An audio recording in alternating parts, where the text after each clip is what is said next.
Welcome back to Convo & Co., my talk show and video podcast. I'm Bella the God, and here's how this works. I introduce the topic, we watch the clip together, I give you my honest take, and then I want yours in the comments. You will see a question on screen for every segment, so don't just watch, participate. This is a conversation, y'all, not a lecture. Today's topics are dating a man with no plan as a single mom.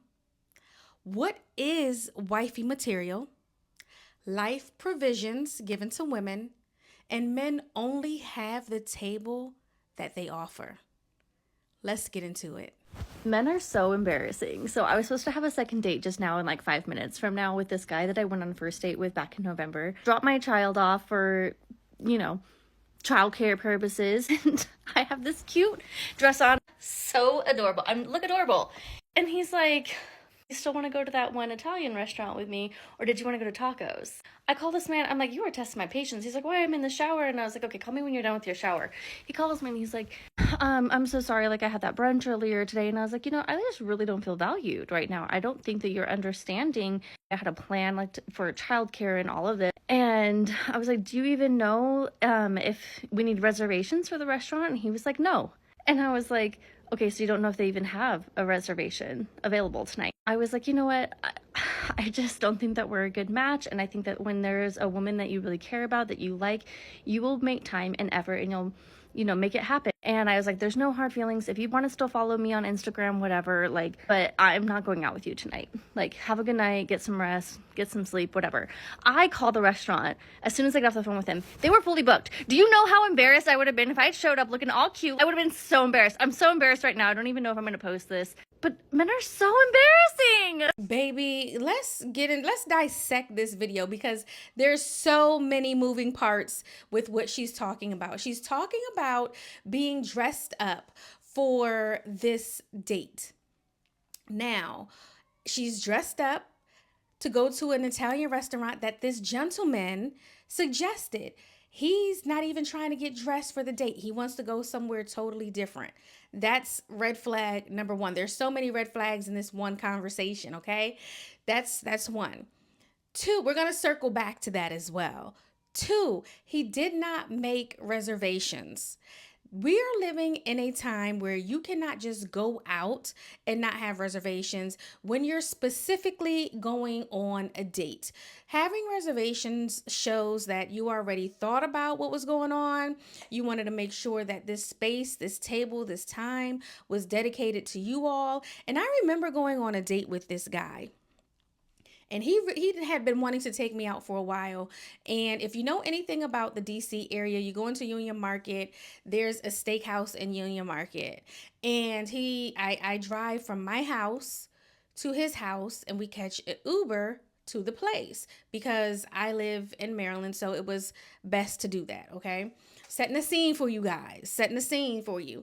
So on the way there, he goes, oh yeah, I didn't make a reservation. Mind you, it's cold outside, which means other people that were smarter and that cared probably made a reservation so they didn't have to stand around outside in the cold.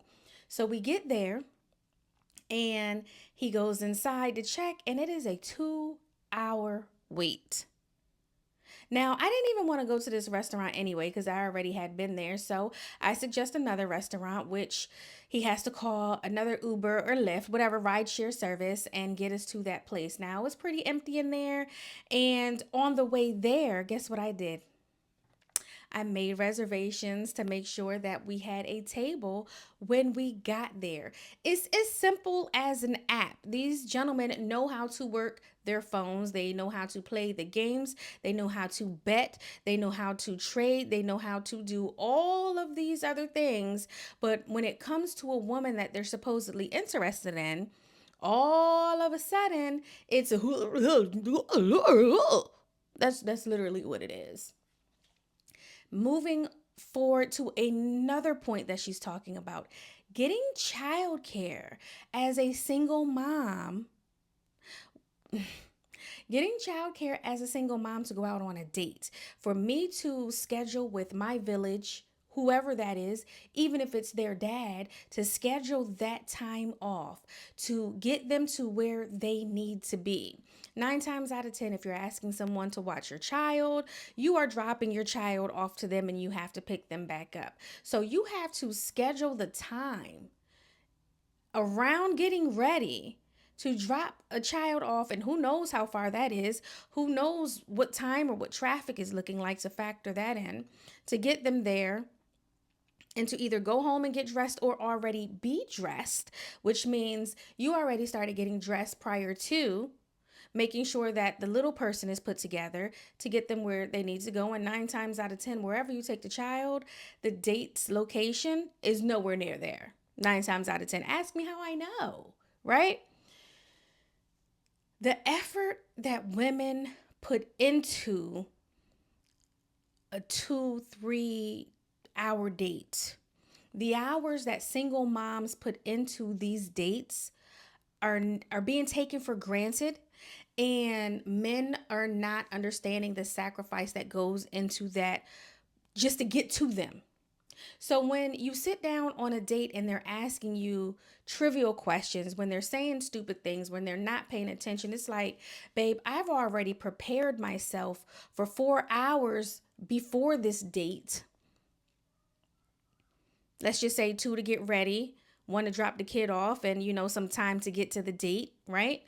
And it's just like, you don't care what I did to get here, and you're going to ask me what I bring to the table. Men are just exhausting, and it's exhausting, as you could tell with her, being a woman dating men who are not putting the effort into the woman, again, that they wanted to pursue. What's up with y'all? Ladies, in the comments, make sure you're telling me about your last date. Did they or did they not make reservations? What's your favorite reservation app? I know we have Resy, Open Table. I'm sure there's more. What's your favorite app? I like making reservations with me and the homies because I get the points. Once you get so many points, you start getting discounts and stuff. But it's just very, very exhausting being a mom and dating. The dating scene is wicked across the board, as you can see. Make sure you guys, again, are in the comments letting me know, was there a time where you dressed up for a date? Because that's another point, that she was dressed up to go to this Italian restaurant and he just wanted to put on some khakis and some New Balances, right? And the effort, again, that women are taking to put into the dates to get very, very low effort back from men. Again, men that wanted to pursue the women. Are you hearing me? Very low effort, and it's quite exhausting. What exactly is wifey material? Let's find out. Roll the clip.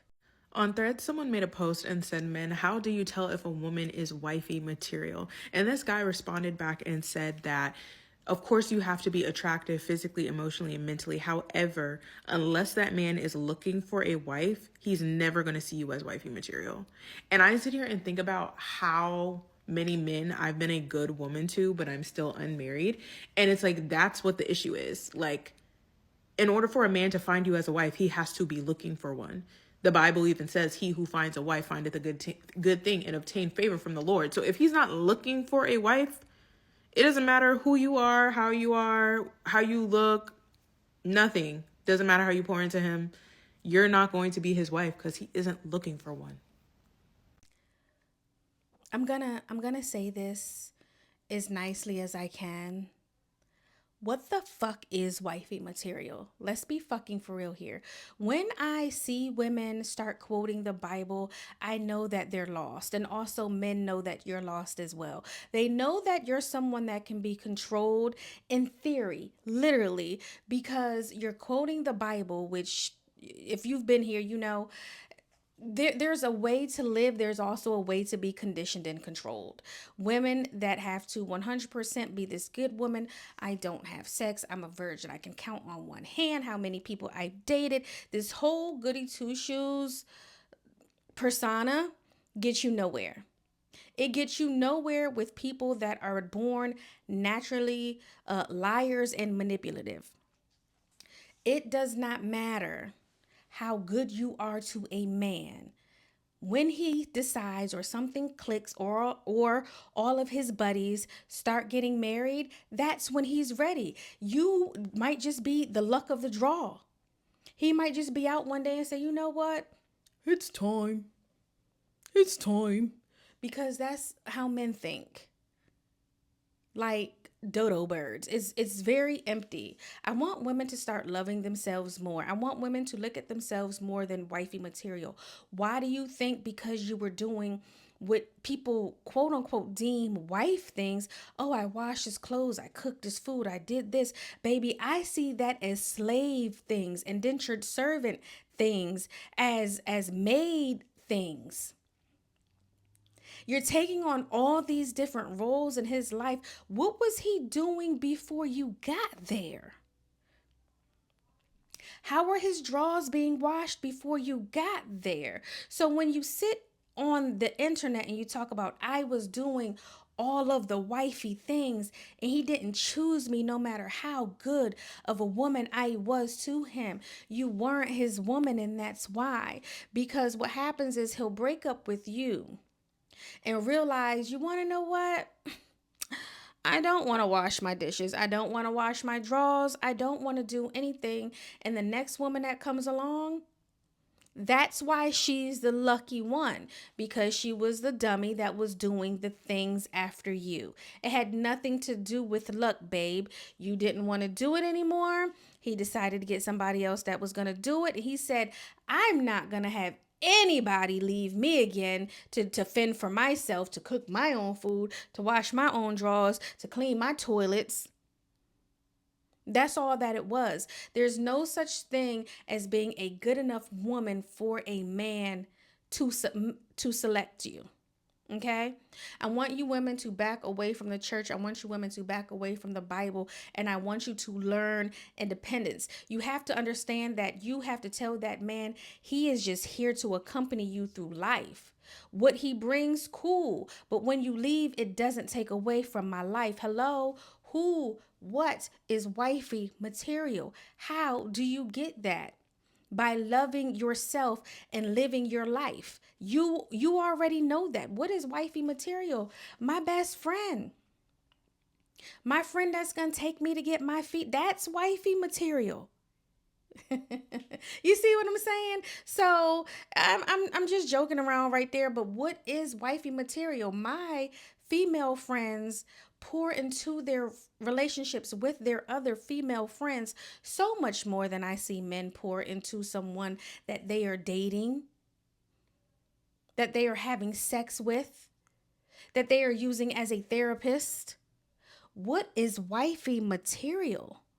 Girl, girl, girl. Love yourself a little bit more. And when the time comes, hopefully you're not being a maid. Hopefully you've learned from the experience. Yeah, it's on their time. It's on their time. Don't give in to being the entire hotel hospitality industry coded as being a good woman to try to get a husband, because it's not worth it. Treat them like shit. Next topic.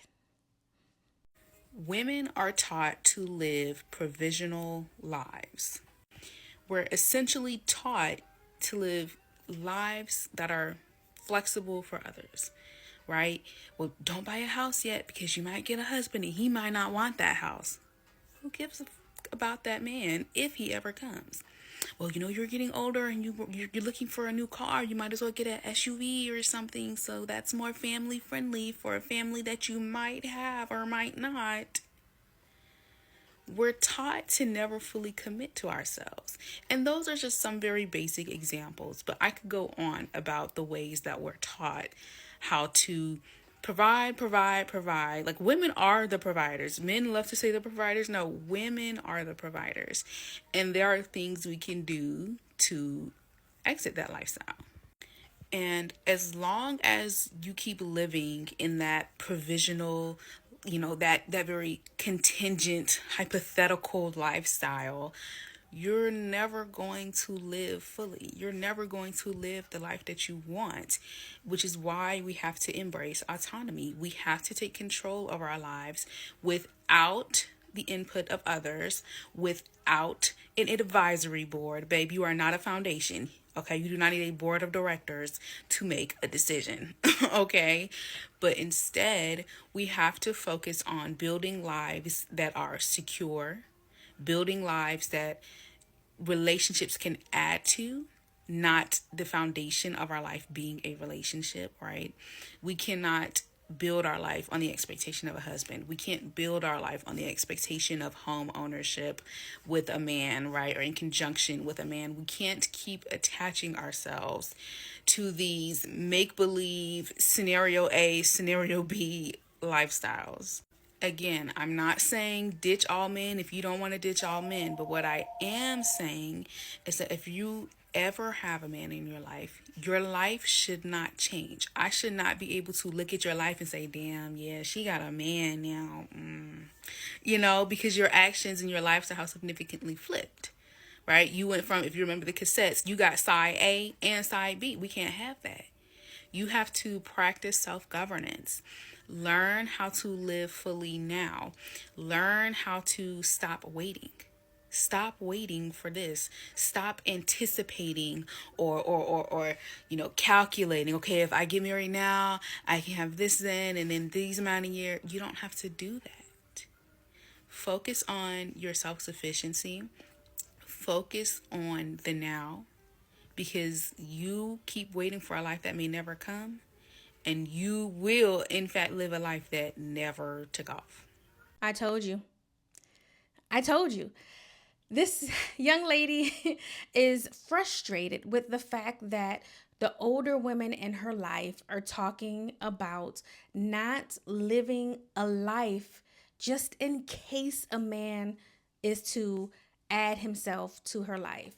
The difference, what I want my generation, older millennials and younger to understand is that we don't have the same, let's just say, limitations that our elders did. That's why they think the way they do.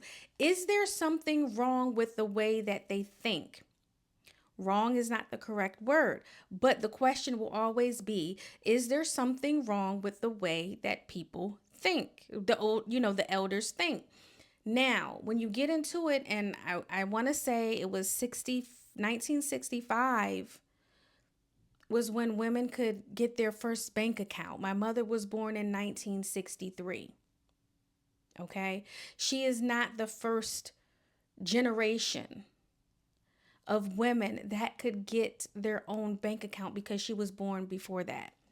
The women, our elders are thinking in a space that has not graduated from we need a man to survive, because they did need a man to survive.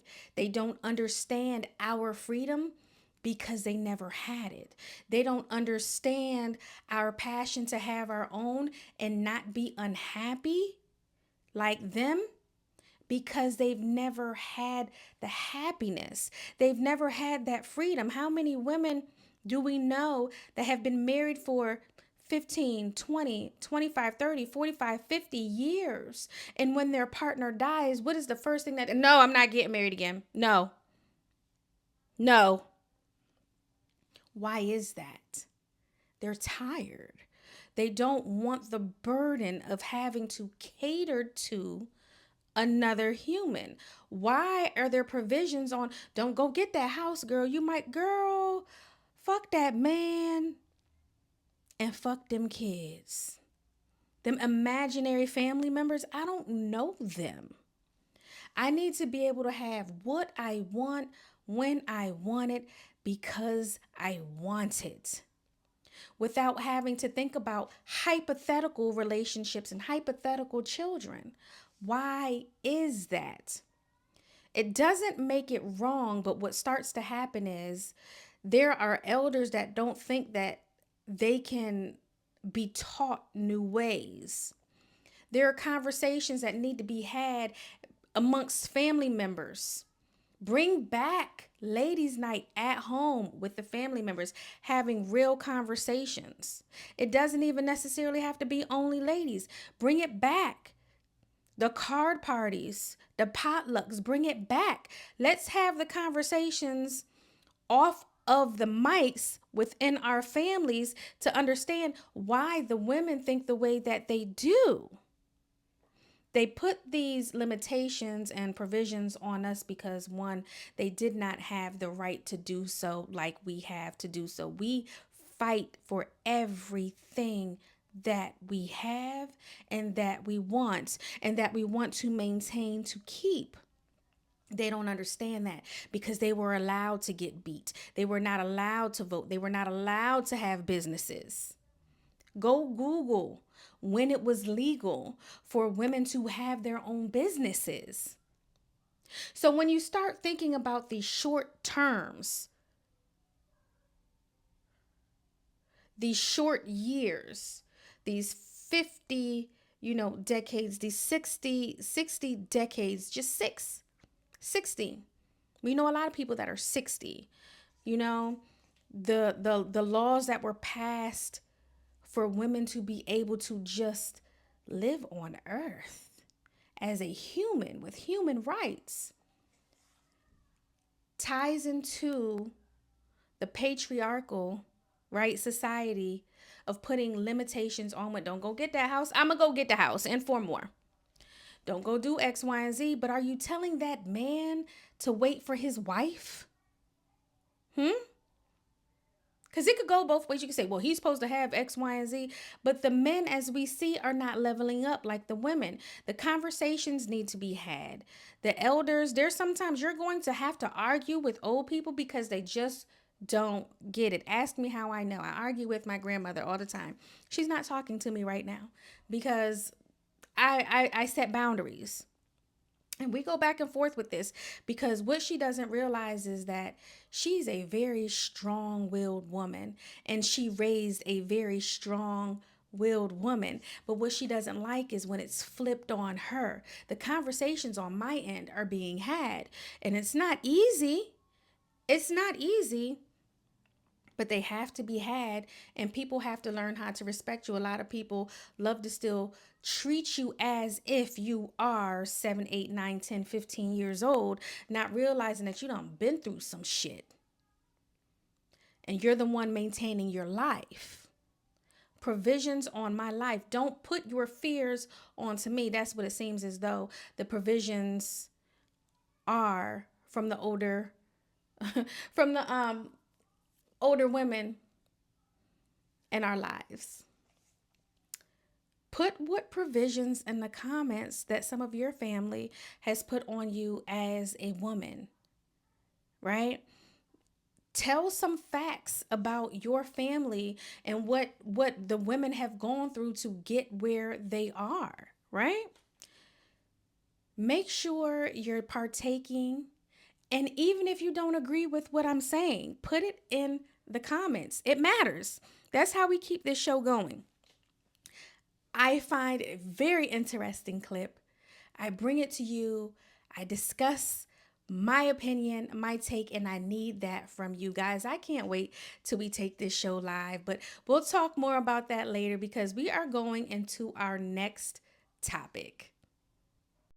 Dealing with men in the dating world when you don't have a desire to get married, you can really see how much these men do not have to offer. Let's get into it. Now, I want to be clear here. Let me give you the stats. All right, I'm 36. My twins are 14 years old. I have already been married before. I don't want to do it again. I don't want to have no more kids. I'm just trying to date, have fun, and have experience with people for now, right? And I've noticed that men, they like to lead with a whole bunch of promises of, ooh, when we have a family, and ooh, when we do this, and ooh, when we do that. But then, like, I don't want to do that. So now, what do you have?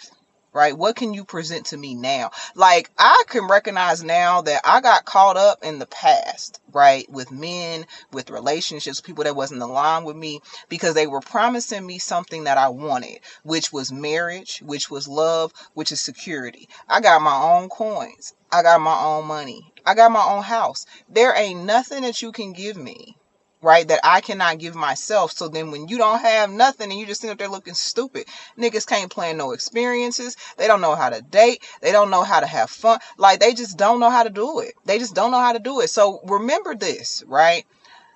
When you dating and you in your 20s, watch out for the men that try to get you with promises of what they can be in the future, right? If they can't tell you what they can do for you right now, if they can't make your life easier right now, have fun with you right now, love you right now, leave them alone. Because, baby, Let's break this down, okay? Here we have a woman that has children, that's already been married, that has a house, that has a car, that has a job, that is maintaining all of that. And the men want to keep giving her babies, want to give her a house, want to give her a table. And she says, hey, I'm going to put this down. Hey, I have that established. What else do you have to give me? And the men are like, It's been a whole episode of men being like, which way do you go? I think it's so funny, interesting, that once you meet a man where they are and say, okay, well, what else? I have a car, me too. I have a house, me too. And I don't need you to provide anything because my kids are here.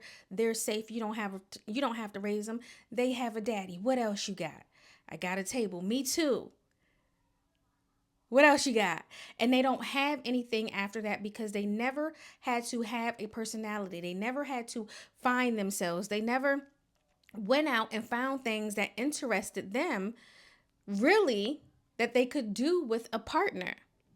A lot of the activities that men have are only with other men. And that's not to say that women can't hunt. That's not to say that women can't golf. That's not to say women can't race cars or, go paintballing. But when you think about a lot of activities that women do, men can do as well, right? What else do you have to offer somebody that has the basics, the necessities? She's like, you don't have to offer me marriage because that's not something what I want. What she wants is a partner. I hear her screaming. She wants someone to plan dates. She wants someone to travel with. She wants someone to go and do new experiences. Let's go to the opera. We didn't like that. Let's go to a comedy show. We like that. So let's go here. Let's go there. What else do you have to offer me besides the things that I already have? It's hard for men to offer things other than the basics. This is not about what women have to offer men. The conversation is constantly being put on men to evolve and be better people, to evolve and find yourself. What hobbies do you have outside of sports? What hobbies do you have that you might want to try and that you can include a partner in on? What can we do? What else can we do? What can you teach me? I have to be the model, the brains, the personality, and you just get to come along for the ride. That's why so many women are opting to be single, because my homegirls, and I've said it in this episode several times, are going to put effort into finding us something to do the proper way, reservations, wearing the proper attire, to whatever we're going to do, trying something new, having fun, going out, speaking to people, not being jealous, not having an attitude because we're trying something new. Do you know how many times that I've tried something new with a man and I'm scared. I don't want, not, they didn't, oh, okay. I'm not going to exaggerate. They didn't say they were scared, but men have this anxiety. Yeah, I'm cool. I'm good. I'm good. I'm good. I'm good. Ain't nothing wrong with me. When they're put into new environments, women just be like, we're diving straight in. Boom. Not to say that we may not have anxiety, but the men, it comes out totally different. What, if you're watching this, what is something that a man has introduced to you that you already did not have? I'm not saying, okay, you've had your passport, right? Or did he help you get a passport and take you to places, that you've never seen before? Or did you already have your passport and you found out that you both like to travel, so that doesn't count, right? What has a man introduced you to? What level of life? How has he elevated you beyond what you already had? That's the question. Because I can't think of anything on a lover's aspect recently where it was not my idea that a man did something that I did not have to come up with.